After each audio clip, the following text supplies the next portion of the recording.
ہندوستان میں وقف پراپرٹی کی قیمت اور ویلیو، ہندوستان کے اندر فی الحال ابھی جتنی بھی وقف پراپرٹی ہے، وقف کی پراپرٹی ہے پورے ہندوستان کے اندر، آپ کو سن کر تعجب ہوگا اور خوشی بھی ہوگی، سب سے زیادہ جو زمین ہے پورے ہندوستان میں وہ ہندوستان کی فوج کے پاس ہے، انڈین آرمی کے پاس، نمبر 1۔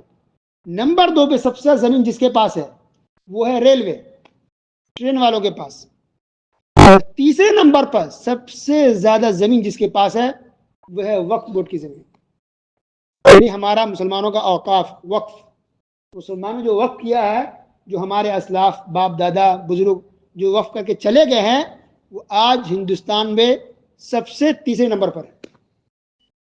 اللہ اکبر، کتنی خوشی کی بات دیکھیے، سبحان اللہ، پورے ہندوستان میں،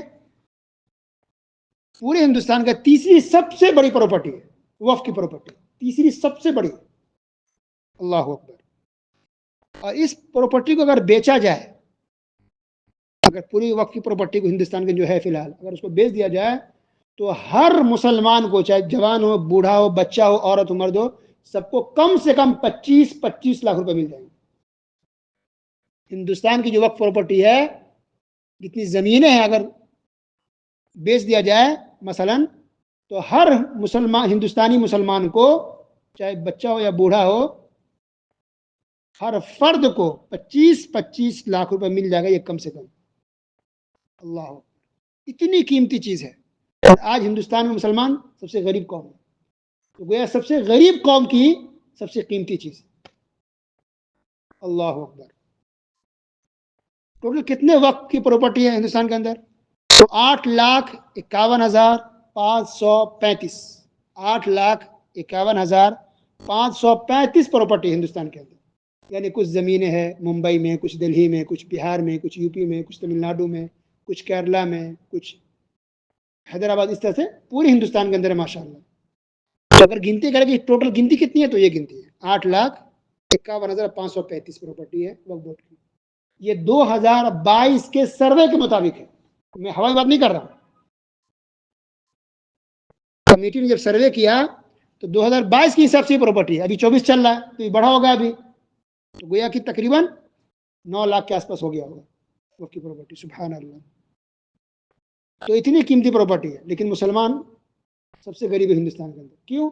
کیونکہ یہ جو وقف پراپرٹی اس کا صحیح سے استعمال نہیں ہو پا رہا ہے، جس کے جو مستحق ہے اس کو دیا نہیں جا رہا ہے۔ ابھی تک آپ سنیں کوئی غریب ہو، بیوہ ہو، وقف بورڈ سے اس کے پاس مہینہ خرچہ آ رہا ہو، اس کو راشن آ رہا ہو، سننے میں آتا کبھی؟ کبھی آپ نے سنا؟ کوئی یتیم ہے، اس کے پڑھائی کا خرچہ وقف بورڈ دے رہی ہو، کوئی بیوہ ہے، اس کو راشن وقف بورڈ سے آ رہا ہو، کوئی مسجد ہے، اس کا خرچہ وقف بورڈ سے چل رہا ہو، اس کا جو ہوتا ہے مینٹیننس کا، بجلی کا بل ہو، جو بھی سننے میں آیا نہیں؟ جبکہ وقف انہی لوگوں کے لیے کیا گیا ہے۔ تو پھر اسی لیے ہندوستان کے مسلمان سب سے غریب ہے، کیونکہ وقف تو ہمارے پاس ہے، وقف پراپرٹی، اوقاف تو ہے، لیکن مستحق تک یہ پہنچ نہیں پا رہا ہے۔ وقف کی جو آمدنی ہے، اس کا جو انکم ہے، اس کے جو مستحق ہے، جس کے لیے وقف ہمارے اسلاف نے کیا ہے، ہمارے بڑوں نے کیا ہے، تو اس کے حق میں، اس کے مد میں، جس مقصد سے انہوں نے کیا ہے، ان لوگوں تک پہنچایا نہیں جا رہا ہے۔ اللہ اکبر، کتنے افسوس کی بات ہے۔ اب اسی سے بھی سمجھ میں آ گیا کہ لوگ جو افواہ پھیلاتے ہیں، کیا افواہ؟ دیکھیے وقف بورڈ کے بارے میں بھی ہم سن لیتے ہیں۔